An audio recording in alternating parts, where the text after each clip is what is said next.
According to Will Rogers, and I quote, "Don't let yesterday take up too much of today," unquote.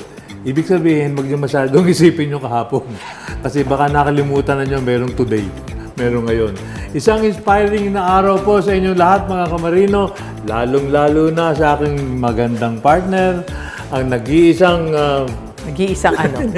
Nag-iisang... Marikit. Ayun! Ayun, ilang... marikit at kumikinang na mare ng bayan. Ayan. Maria. Gusto ko yung kumikinang eh. Parang kulang ako ng kumikinang. Kailangan dagdagan natin yan. Ha? Oo, para maging maganda ang today.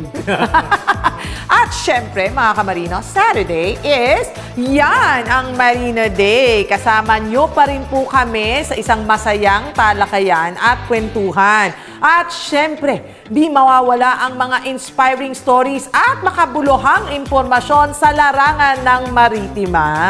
Correct. Tama ka dyan, Mare. Abangan po natin ngayon. Ito, inspiring story. Dalawang alumnus. Galing! Dalawang graduate po ng Maritime Academy of Asia and the Pacific. They will share their journey and their learnings in life sa inabot nila na napakataas na ngayon. Wow! Uy, inggit match, di ba? Isipin mo, kilala ko yan nung plebo pa. Walang buhok. Ngayon, ang dami na nilang buhok, marami pang pera.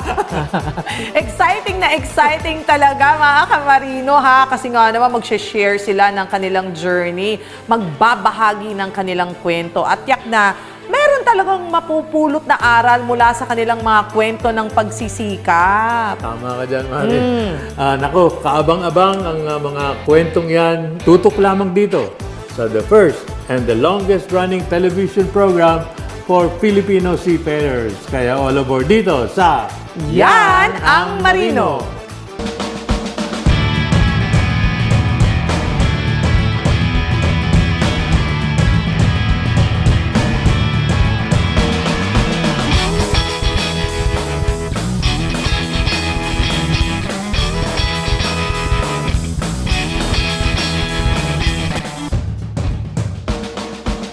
Mga Ka-Marino, excited ako na magkwento sa inyo ha dahil dalawa po na graduate ng Maritime Academy of Asia and the Pacific ang aming tutunghayang kwento ngayong araw na ito. Isa, kapitan na. At balita ko ay nasa Sweden. Ano kaya ang ginagawa doon ni Captain Hipol?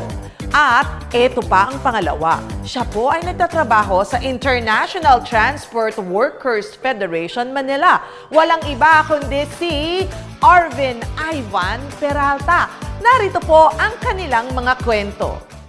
Bawat Pilipinong nagpupursige maging isang ganap na mandaragat ay may maningning na kwento ng pagsisimula. Sa bawat pagbabalik tanaw nila sa kanilang buhay, makikita mo ang lakas at determinasyon na kanilang pinaghuhugutan na naging daan para sa kanilang tagumpay.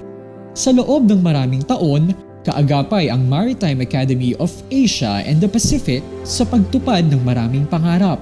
Ito ang tahanan kung saan hinuhubog ang kakayahan ng ating mga magiting na mandaragat upang magtagumpay sa kanilang piniling karera.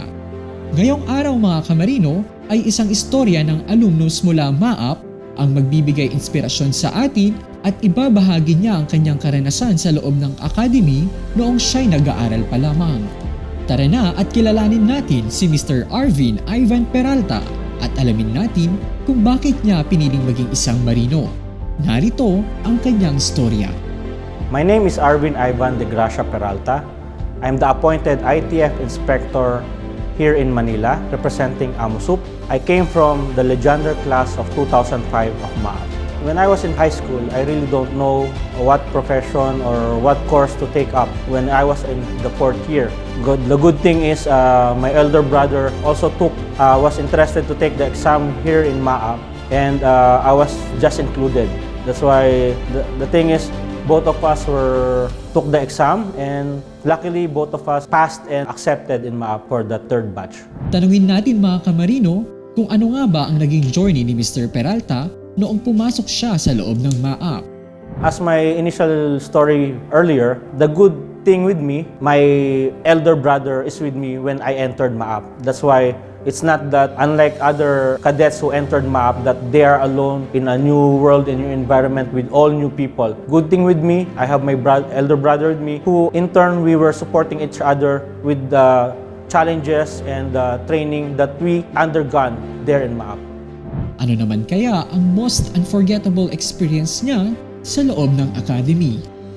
For the unforgettable memories when we were there in MAP, for me, the most memorable is being able to graduate, because there are many challenging times that you might think that either you might quit the training or you might not pass an academic course, or worse, due to your increasing demerits like me, you might be suspended or terminated for training because of this disciplinary demerits that you concur when you were there in MAP. That's why when your name is called for graduation, it's very uplifting and relieving for yourself because you have completed the training and the education program of MAP. Mula sa karanasang ito, paano kaya nabago ng MAP ang buhay ni Sir Arvin Peralta matapos mapagdaanan ang lahat ng pagsasanay sa loob ng paaralan? Due to the challenges in MAP, it honed us to become a better person, better individual, and better person in our society. Because what I have said to my friends and my colleagues, the other seafarers, MAP gave us everything. That's why we have no right to become selfish, and once we have graduated in MAP, if we have been given chance, we should return back or give back to the society, especially to the seafarers that contributed to our education. Bilang third batch graduate mula MAP, paano kaya niya nakikita ang MAP sa ngayon kumpara noong siya'y nag-aaral pa lamang? A lot has changed, but the thing is, it's for the positive. Some people doesn't like changes. Sometimes we resist it. But the thing is, the times are changing as well, and MAP should adapt and have adapt, and even making 2 steps ahead of the changes that is being expected to the maritime industry, and in what is being needed for the new officers or engineers of the next generation. That's why, yes, a lot have changed, but the thing is, for me, it's for the better. Tinanong din natin si Mr. Peralta kung paano nga ba niya maide-describe ang MAP sa isang salita. Narito ang kanyang sagot. For me, MAP is home. It's like what they say, school year is your second home. For me, it's like that. All the staff there, instructors, even the janitors, when I visit MAP, it feels, I still feel the warmth and the love, because I do think when we report back to MAP after we have graduated, it's like a son coming back home from a journey. And that's the warmth that I feel when going back or reporting back to MAP. Ano naman kaya ang mensahe niya sa mga aspiring seafarers na gustong makapasok sa loob ng Maritime Academy of Asia and the Pacific at gustong tuklasin ang mundo ng maritima? As to the aspiring seafarers, seafaring is in demand. Yes, because of the international trade. But to become a seafarer is not that easy. To enter a school, to find a company, to be able to come on board, there are many obstacles, there are many challenges. But you need to pursue. If you really want to become a seafarer, you need to pursue it. You need to push yourself to reach your goal, because there are many roadblocks. But with the proper attitude and mindset, you'll become one eventually. But the thing is, when you come on board, another story. You need to work hard. You need to finish your contract with good appraisals, and that's it. Really, you need to work hard for everything. Natunghayan nyo mga Ka-Marino kung paano nga ba nagsimula ang pangarap ni Sir Arvin Peralta sa loob ng Maritime Academy of Asia and the Pacific. Tutok lamang dahil marami pa tayong malalaman mula sa kwento ng kanyang pagsusumikap dito lamang sa Yan ang Marino. The Maritime Academy of Asia and the Pacific continues to sail forward with modern facility, active cadet sponsorships, advanced education and trainings. And as the premier maritime academy in the country, be a future world-class marine officers.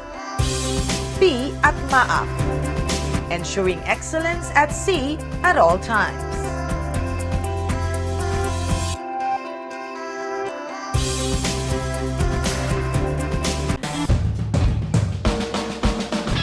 tayo po ay nagbabalik dito sa Yan ang Marino.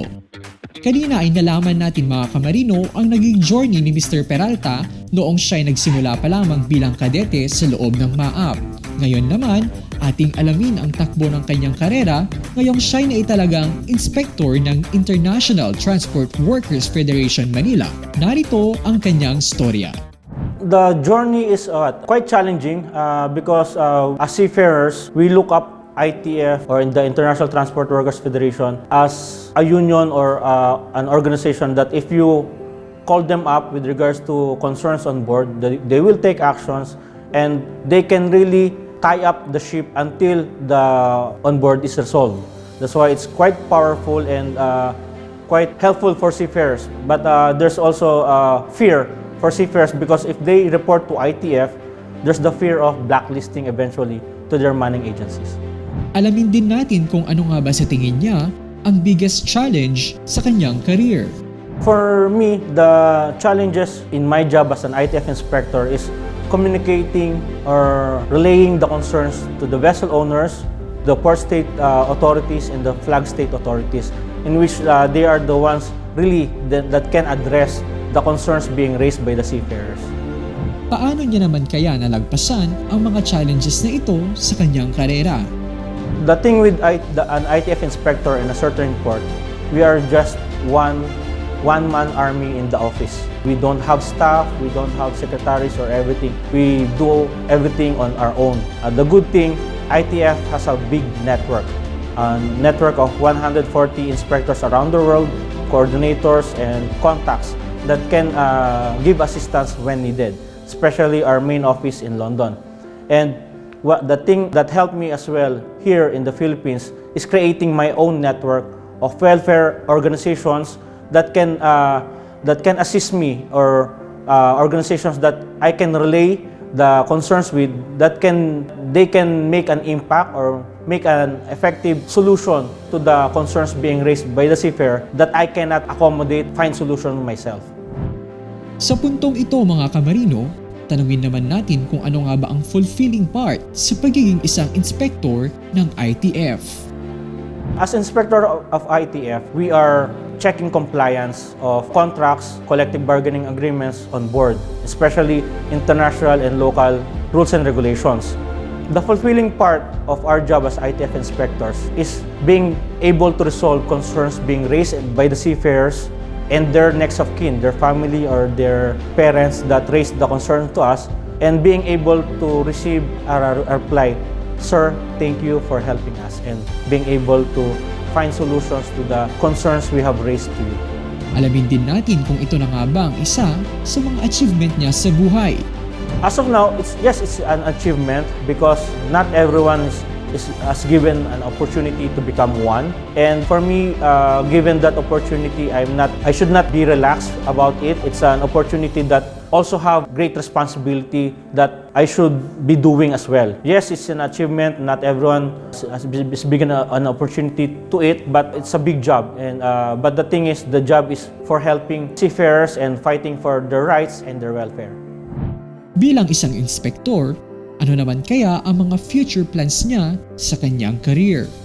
For me, my future plans is because of this pandemic, our vessel inspections or visitations was halted, but we are now preparing to resume our vessel inspections. In the future, they will see more of me, especially the vessels coming to Port of Manila and other nearby ports. If you have concerns on board, you can contact me anytime. If really there's an urgency, I'll try to be there on board to attend your concerns and try to find effective, efficient, and empowering solutions to the concerns of the seafarers. Pakinggan natin ang kanyang mensahe para sa mga kapwa niya mandaragat. For the seafarers, as a seafarer myself, we went on board for the family and to work for them, to provide for them. And the sacrifices we are doing is for the betterment of our family financially. But the thing is, once we go home, at least we find quality time to get back to them and to spend more time with them with the very short time that we have for vacation. And again, recharge it back to have that same momentum, same energy to go back on board again to work for the family. For the family, your relatives that are seafarers are sacrificing a lot. Not all the hardships they are telling it to the family, but the thing is, it's very hard on board. And I suggest to the families to be supportive, to be understanding to the seafarers that are on board, so the journey or the contract for them on board will not be hard and not too much stress or pressure, so that they can accomplish their job and duties and responsibilities and be able to finish their contract in a proper way and to be able to get back to their families after their contracts. Ang buhay ng bawat marino ay parang mga alon. Minsan tumataas, minsan din ay bumababa. Minsan ay nagsisimula sa maliit lamang hanggang sa ito'y lumalaki. Tulad na lamang ng ating mga kamarinong nagsisimula sa wala hanggang sila ay magtagumpay. Bunga ito ng sipag, lakas at disiplina sa buhay. Sa anumang hirap at dagok na pinagdadaanan, ang pinakamahalaga ay ang tiyaga at pasensya. Naway na-inspire kayo mga kamarino sa kwento ni ITF Inspector Arvin Peralta. Mabuhay ang Pilipinong mandaragat!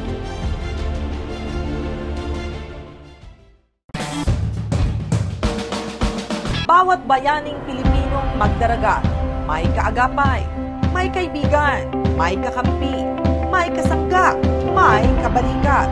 Ang iyong Associated Marine Officers and Seamen's Union of the Philippines. Kasama mo sa tunay na malasakit dahil Amusup cares.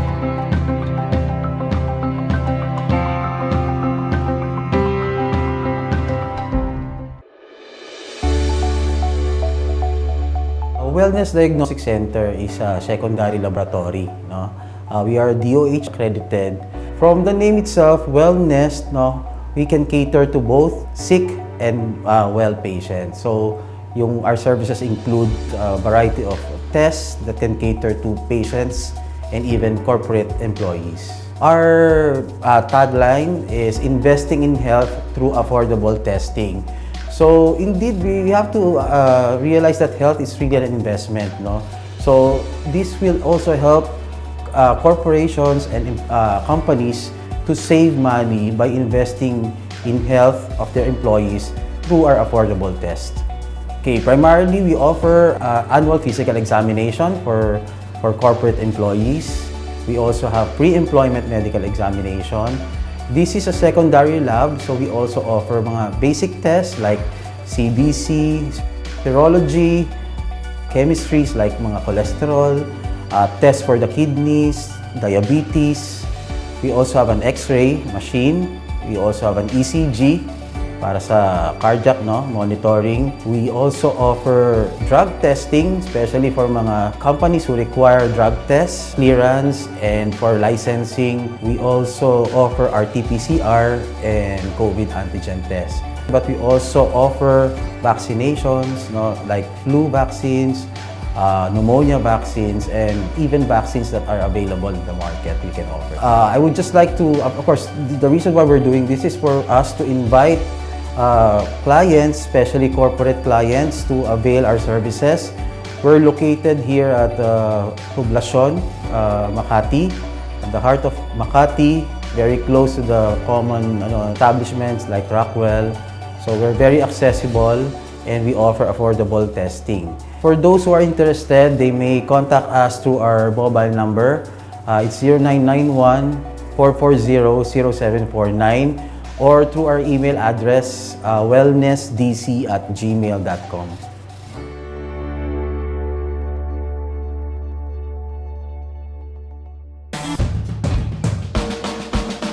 Bawat Pilipinong mandaragat ay may kwento ng tagumpay. Sila ay nagsisilbing inspirasyon sa kapwa nila mandaragat upang mas pagbutihin pa ang kanilang pagtatrabaho at paglalayag nang sa gayon ay makamit at makamtan nila ang kanilang mga pangarap.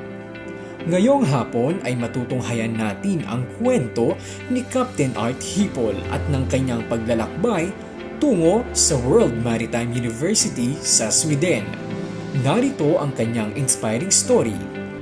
I am Art Hipol. I am the Safety and Security Officer of the Maritime Academy of Asia and the Pacific. Ating alamin kung ano ang kanyang naging inspirasyon sa kanyang tinahak na karera.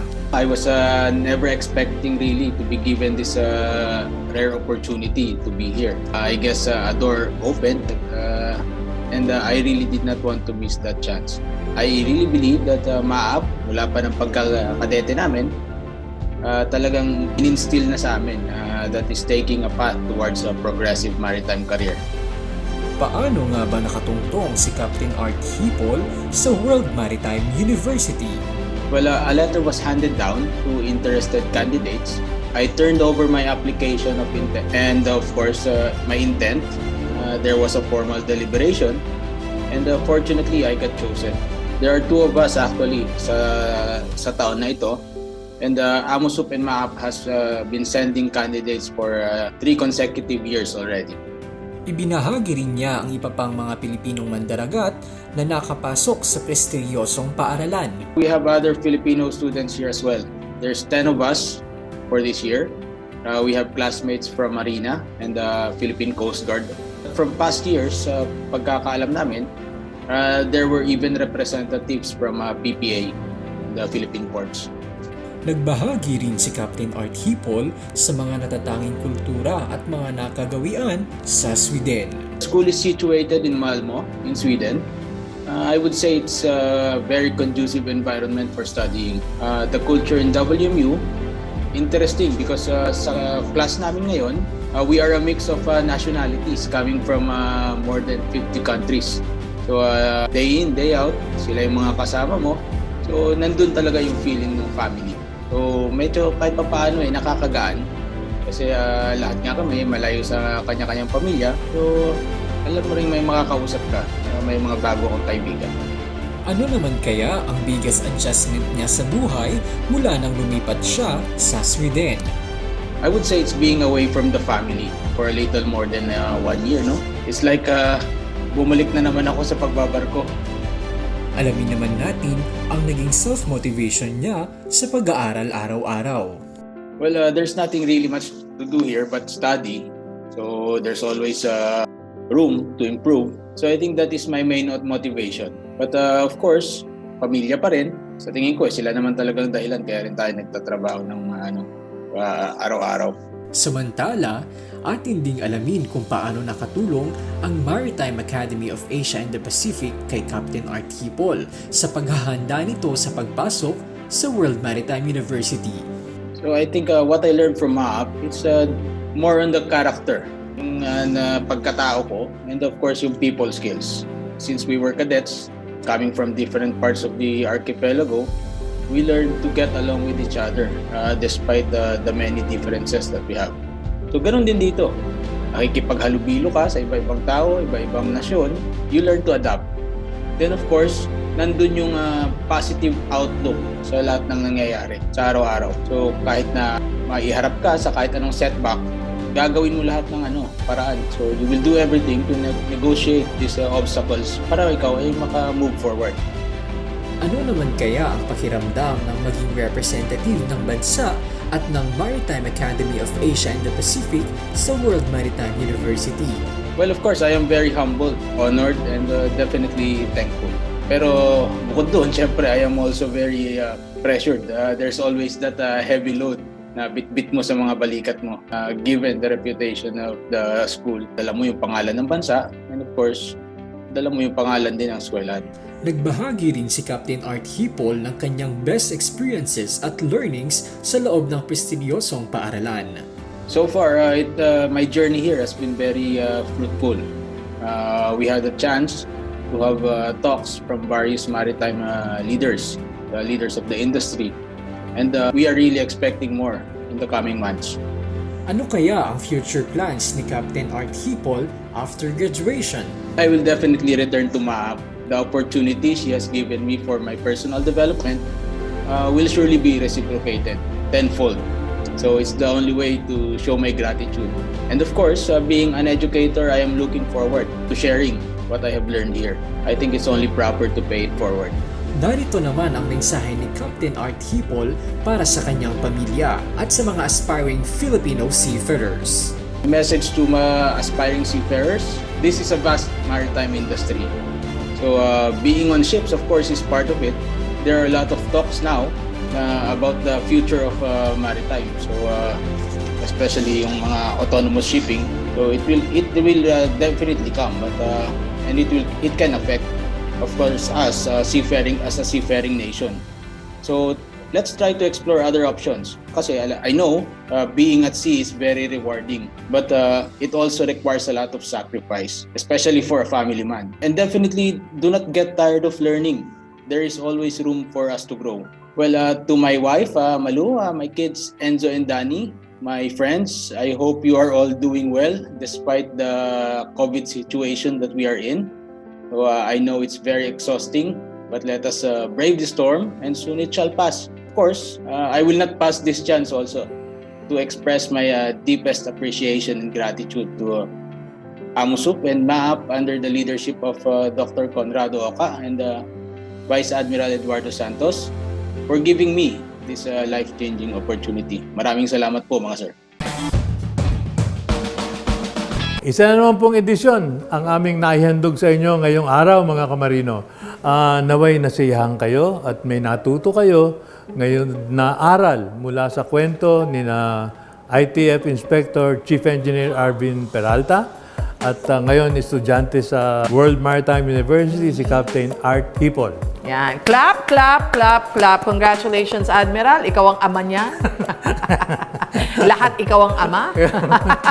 Tiyak na naantig ang ating mga Ka-Marino sa kanilang mga kwento ng tiyaga at determinasyon upang makamit ang matamis na tagumpay sa kanilang mga karera. Di ba? Correct. Mga Ka-Marino, hindi po kami magsasawang paglingkuran kayo at hatiran ng mga kwento at balita dito sa aming programa. At syempre, para sa ating mga updates, huwag niyo pong kalimutan na bisitahin ang ating Facebook page. Yan ang Marino. At syempre, nandiyan po yung mga episodes ha. Live na live din po kayo ha na makakapanood niyan. Pwede yan. Pagka kasabay ng PTV4, live din yan sa ating Facebook account. Yes. Ganun. Live na live. Para kung wala kayong telebisyon at meron kayong internet, nasa kutsi kayo, pwede. Correct. Oo, pwede, di ba? So yung live stream naman, saan yon? At para sa live stream naman, punta lamang kayo sa website na ptvnews.ph/livestream. Mapapanood din ang ating mga episodes sa Mariyaw. Ayan, i-like and i-subscribe. Ayan. Available din po ang mga DVDs natin kung saan naroon ang mga past episodes ng Yan ang Marino. Pwede po itong i-claim na libre sa Amusup Seaman Center. Kaya makita-kita po tayo uli next Saturday, alas 8 hanggang alas 8:30 ng umaga para sa isa na namang makulay na paglalakbay. But for now, anchors away. Bye everyone! Bye-bye. Bye!